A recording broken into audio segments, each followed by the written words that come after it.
Hello दोस्तों, एक बार फिर से आप सभी का स्वागत है प्रतिज्ञा क्लासेस के ऑनलाइन यूट्यूब चैनल में। हमारा टॉपिक चल रहा था नेशनल मूवमेंट, राष्ट्रीय आंदोलन। तो हम आज बात करेंगे चंपारण किसान आंदोलन 1917 की। क्या था चंपारण किसान आंदोलन, तो देखते हैं इसके बारे में। यह गांधी द्वारा चलाया गया भारत में पहला आंदोलन था। अर्थात गांधी ने सबसे पहले भारत में कौन सा आंदोलन चलाया था, तो वो चंपारण किसान आंदोलन था। अगर बात करें चंपारण की, तो ये बिहार का वर्तमान में एक जिला है। कहाँ पड़ता है चंपारण? बिहार में पड़ता है। और उस समय बिहार में अंग्रेजों की कुछ नीतियां थी। एक नीति थी इनकी तकावी ऋण, और दूसरी थी तिनकटिया पद्धति।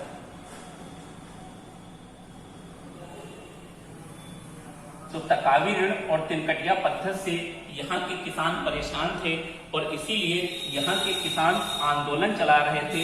और प्रारंभ में इन किसानों का जो नेतृत्व कर रहा था वो इसी बिहार का एक किसान नेता था, नाम था राजकुमार शुक्ल। तो राजकुमार शुक्ल द्वारा प्रारंभ में इन किसानों का नेतृत्व किया जा रहा था और आंदोलन सफल नहीं हो पा रहा था। तो राजकुमार शुक्ल को लगा कि अगर हम अपनी बात कांग्रेस से बताएं, क्योंकि इस समय की सबसे बड़ी प्रभावी पार्टी है कांग्रेस, और कांग्रेस अगर किसी मुद्दे को अपने हाथ में ले लेती है तो वह ब्रिटिश प्रशासन से बात मनवा के रहती है। और इसीलिए राजकुमार शुक्ल चंपारण किसानों के दुर्दशा को लेकर जाते हैं 1916, जो कांग्रेस का वार्षिक अधिवेशन हुआ था लखनऊ। तो लखनऊ कांग्रेस के वार्षिक अधिवेशन में भाग लेने पहुंचते हैं चंपारण किसान आंदोलन की समस्या लेकर। ध्यान रखना, हमने बताया भी था कि दिसंबर 1916 में जो कांग्रेस का वार्षिक अधिवेशन लखनऊ में आयोजित किया गया था, इसमें मुस्लिम लीग और कांग्रेस के बीच में समझौता हुआ था। नरम दल और गरम दल एक हो गया था। तो ये वही कांग्रेस का वार्षिक अधिवेशन है। तो ध्यान रखना, इसी कांग्रेस के वार्षिक अधिवेशन में गांधी भी भाग लेने आया था। ये कोई कांग्रेस के बहुत बड़े सदस्य के रूप में भाग नहीं ले रहे थे, ये मात्र एक छोटे साधारण सदस्य के रूप में भाग लेने आए थे 1916 लखनऊ अधिवेशन में। जब अधिवेशन की शुरुआत होती है, सभी लोग अपने अपने भाषण देते हैं। अंत में जब गांधी का नंबर आया तो गांधी ने भी जोरदार भाषण दिया, ओजस्वी भाषण दिया, और सबकी आंखें फटी की फटी रह गई।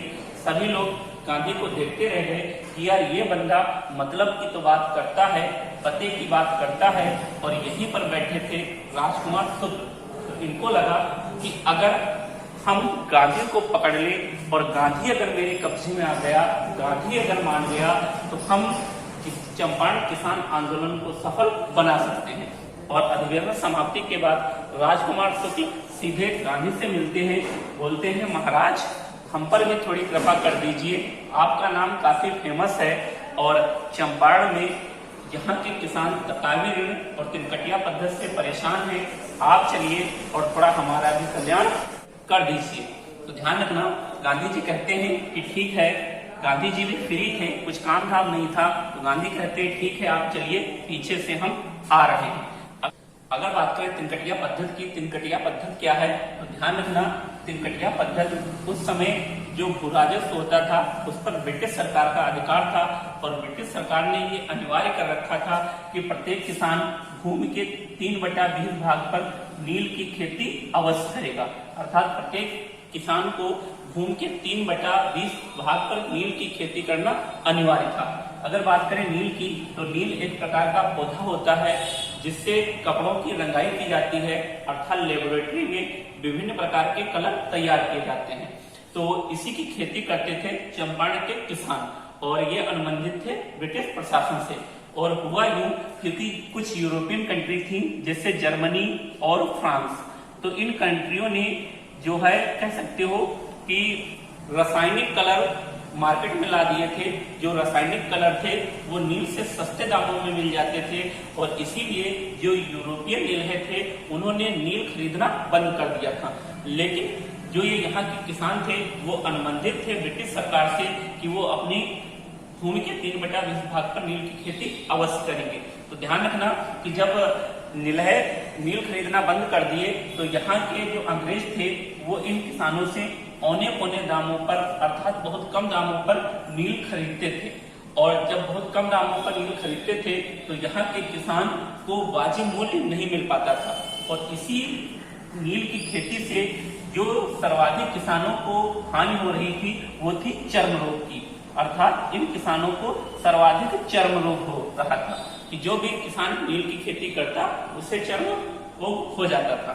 अब ध्यान रखना कि इन किसानों को इतना रुपया नहीं मिलता था कि ये अपना खाना खर्चा तो दूर, घर का पालन पोषण तो दूर, अपना चर्म रोग ठीक कर सके। और इसीलिए यहाँ के किसान परेशान थे और इन किसानों का जो नेतृत्व कर रहा था वो राजकुमार शुक्ल कर रहा था कि भैया तकावी ऋण और तिनकटिया पद्धति समाप्त की जाए। तो ये प्रताप था और ये पूरा प्रताप गांधी जी को बताता है। और गांधी जी राजकुमार शुक्ल से कहते हैं कि तुम चलिए, पीछे से हम भैया आएंगे। ध्यान रखना कि गांधी जी चंपारण गांव जब पहुंचते हैं तो इनके साथ में अन्य कांग्रेसी नेता थे। इन्हीं के साथ में बिहार के एक बहुत बड़े नेता थे, नाम था डॉक्टर राजेंद्र प्रसाद।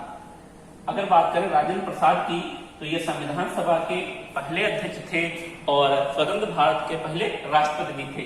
इन्हीं के साथ में और एक व्यक्ति थे, नाम था जेवी कृपलानी।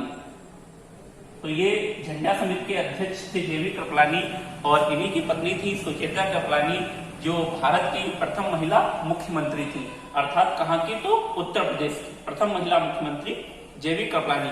और इन्हीं के साथ में थे महादेव देसाई। गांधी जी जब चंपारण गांव का भ्रमण करते हैं तो पहली बार अंग्रेजों की वास्तविकता से परिचित हुए थे, क्योंकि अभी तक गांधी जी जानते थे कि जो भारत के अंग्रेज हैं वो सही हैं, क्योंकि गांधी जी 9 जनवरी 1915 को दक्षिणी अफ्रीका से भारत आए थे और उसके बाद जो भारत के अंग्रेज थे वो गांधी को बहुत ज्यादा प्रभावित हुए थे, बहुत ज्यादा मानते थे गांधी जी। तो गांधी जी भारतीय अंग्रेजों को अच्छा मानते थे, लेकिन पहली बार गांधी ने भारतीय अंग्रेजों की रूबरू से परिचित हुए थे कि ये अंग्रेज तो बहुत बदतर हैं। राजकुमार शुक्ल ने जो स्थिति बताई थी चंपारण के किसानों की, उससे बदतर दुर्दशा थी यहाँ के किसानों की। अब इसके बाद गांधी जी राजकुमार शुक्ल से कहते हैं कि राजकुमार शुक्ल आप हटिए, अब इन किसानों का नेतृत्व मैं स्वयं करूंगा। और ध्यान रखना कि गांधी जी इन किसानों का नेतृत्व स्वयं करते हैं और कहते हैं कि जल्द से जल्द तिनकटिया पद्धति और तकावी ऋण समाप्त किया जाए, नहीं तो मैं सत्याग्रह चलाऊंगा। और जैसे ही गांधी जी बात करते हैं सत्याग्रह की, अंग्रेज डर जाते हैं, ब्रिटिश प्रशासन डर जाता है, क्योंकि गांधी जी बहुत बड़ा नाम था, क्योंकि अभी दक्षिणी अफ्रीका में ये सत्याग्रह चलाकर आए थे और दक्षिणी अफ्रीका में अंग्रेजों को झुकना पड़ा था। गांधी जी की विजय हुई थी और विदेश में पढ़े हुए थे गांधी जी, तो अंग्रेज यहाँ के डर जाते हैं कि हो सकता है कोई अच्छी टेक्निक हो गांधी जी की और ये हमको हमारे लिए प्रॉब्लम कर सकते हैं। और इसीलिए अंग्रेज डरते हैं और गांधी जी से कहते हैं कि आप परेशान ना हो, हम इसकी जांच कराएंगे चंपारण किसानों की और देखेंगे जो वाजिब होगा वही किया जाएगा। और जांच के लिए सर फ्रैंक स्लाइव की अध्यक्षता में एक कमेटी बनाई जाती है, जांच कमेटी बनाई जाती है और इस कमेटी का सदस्य स्वयं गांधी को चुना जाता है। और जब जांच की जाती है तो जांच में पाया जाता है कि तिनकटिया पद्धति और तकावी ऋण वाजिब नहीं है, इसको समाप्त किया जाए। और ध्यान रखना इसके बाद तकावी ऋण और तिनकटिया पद्धति समाप्त की जाती है और इस तरह गांधी का पहला जो आंदोलन था चंपारण किसान आंदोलन वो सफल हो जाता है। तो यहाँ से 2-3 क्वेश्चन उठते हैं कि गांधी द्वारा चलाया गया सबसे पहला आंदोलन था चंपारण किसान आंदोलन। गांधी ने सबसे पहली बार भारत में सत्याग्रह का प्रयोग किया था चंपारण किसान आंदोलन में। ध्यान रखना कि गांधी ने सत्याग्रह का प्रयोग सबसे पहले किया था दक्षिणी अफ्रीका में, लेकिन गांधी ने सबसे पहले सत्याग्रह का प्रयोग भारत में कहाँ किया था तो चंपारण किसान आंदोलन में। इस आंदोलन के बाद एक नेता थे, इतिहासकार थे, कह सकते हो, नाम था रविन्द्रनाथ टैगोर। तो रविन्द्रनाथ टैगोर ने गांधी जी को महात्मा की उपाधि दी थी। ये भी मोस्ट इंपॉर्टेंट है कि किसने गांधी को महात्मा की उपाधि दी थी, तो रविन्द्रनाथ टैगोर ने दी थी। किस आंदोलन के बाद तो चंपारण किसान आंदोलन के बाद। एक मात्र नेता थे जिनका नाम है एनजी रंगा ने चंपारण किसान आंदोलन में गांधी का विरोध किया था। क्यों विरोध किया था तो इसके बारे में कोई ज्यादा इम्पोर्टेंट नहीं है, हो सकता है कोई अपनी पर्सनल चीज रही हो, तो उन्होंने इसका विरोध किया था। इसके बाद गांधी जी रवाना होते हैं अपने घर के लिए, अर्थात अहमदाबाद के लिए। और गांधी जी अहमदाबाद जा रहे होते हैं, तभी एक और घटना निकल कर आता है सामने। तो वो घटना कौन है? अहमदाबाद मिल मजदूर आंदोलन। अहमदाबाद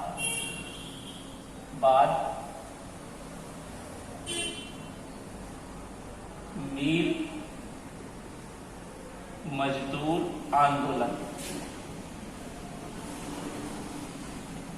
1918। तो क्या है अहमदाबाद मिल मजदूर आंदोलन 1918? तो अभी हमने बताया है कि गांधी जी चंपारण किसान आंदोलन को सफल करने के बाद रवाना होते हैं अपने घर के लिए और अहमदाबाद शहर से गुजर रहे होते हैं। तभी गांधी जी की नजर पड़ती है कि एक रोड के किनारे लगभग 1200 व्यक्ति काले झंडे लिए हाय हाय मुर्दाबाद के नारे लगा रहे हो। गांधी जी जब देखते हैं तो गांधी जी से रहा नहीं जाता है और आते हैं उसी रोड के किनारे और एक व्यक्ति से पूछते हैं कि भैया काहे में फालतू में हाय हाय मुर्दाबाद के नारे लगा रहे हो, कोई काम धंधा नहीं है, काम धंधा करो, काहे भीड़ लगाए पड़े हो। तो वो इनको बताता है, गांधी को क्या बताता है तो ध्यान रखना कि अहमदाबाद जो है वो सूती वस्त्र उद्योग के लिए काफी फेमस है। यहाँ पर सूती वस्त्र उद्योग की काफी मिलें थी और इन मिलों में मजदूर कार्य किया करते थे। यही मजदूर आंदोलन कर रहे थे। किस लिए आंदोलन कर रहे थे तो ध्यान रखना कि अहमदाबाद में एक बीमारी आ गई थी। कौन सी? प्लेग की महामारी।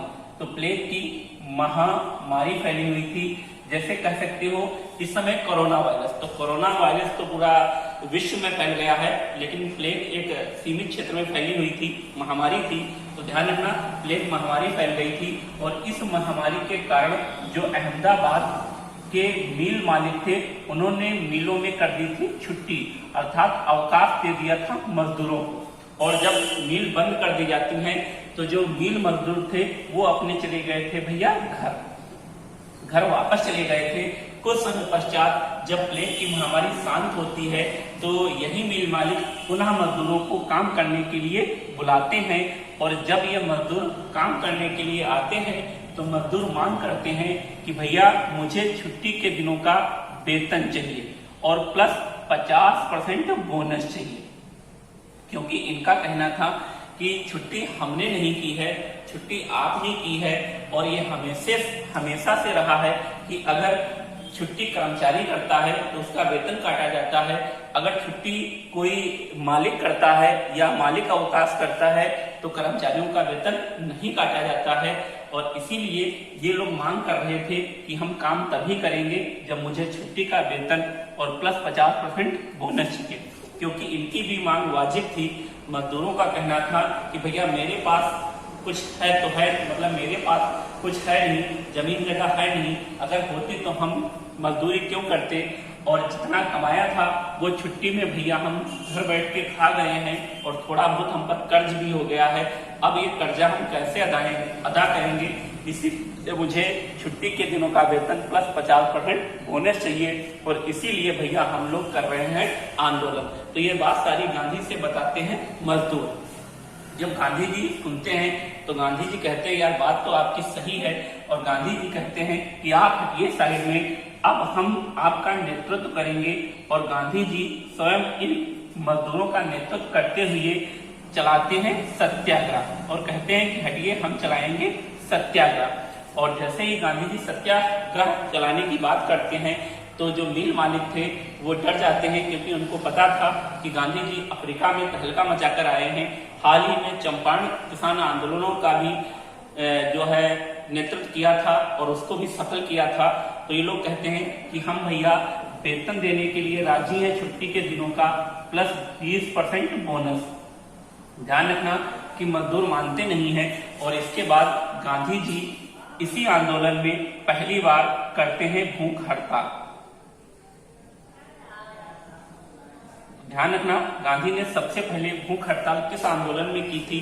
तो अहमदाबाद मिल मजदूर आंदोलन में की थी। और जैसे ही गांधी जी भूख हड़ताल पर बैठ जाते हैं, मिल मालिकों में हड़कंप मच जाता है कि भैया अब कुछ किया जाए। तो ध्यान रखना कि गांधी के हस्तक्षेप से मिल मालिक छुट्टी के दिनों का वेतन देने के लिए राजी हो जाते हैं, प्लस 35% बोनस देने के लिए राजी हो जाते हैं। तो ध्यान रखना कि गांधी के हस्तक्षेप से मिल मालिकों ने मजदूरों को छुट्टी का वेतन प्लस 35% बोनस दिया था। और गांधी ने सबसे पहले भूख हड़ताल की थी अहमदाबाद मिल मजदूर आंदोलन में, और पुनः सत्याग्रह आंदोलन चलाया था। तो गांधी जी ने लगातार 2 आंदोलन सफल कर दिए थे, एक चंपारण किसान आंदोलन 1917, दूसरा अहमदाबाद मिल मजदूर आंदोलन 1918। अगर बात करें इस आंदोलन की, तो इस आंदोलन में एक मिल मालिक थे विक्रम अम्बा लाल साराभाई। तो इन्हीं की एक बहन थी जिनका नाम था अनुसुईया बेन। इन्होंने गांधी जी की सहायता की थी। तो यह भी क्वेश्चन आता है कि किसने अहमदाबाद मिल मजदूर आंदोलन में गांधी की सहायता की थी? तो वो थी अनुसुईया बेन। अगर बात करें इस आंदोलन की, तो मजदूर मांग कर रहे थे वेतन प्लस 50% बोनस, मालिक तैयार थे वेतन प्लस 20% बोनस, लेकिन गांधी के हस्तक्षेप से मजदूरों को मिला था छुट्टी के दिनों का वेतन प्लस 35% बोनस। तो ये 2 आंदोलन सफल हो जाते हैं। इसके बाद गांधी जी रवाना होते हैं भैया अपने घर के लिए। और एक और घटनाक्रम काफी फेमस है, तो वो कौन सा है? खेड़ा किसान आंदोलन। तो क्या था खेड़ा किसान आंदोलन, उसके बारे में भी चर्चा करते हैं।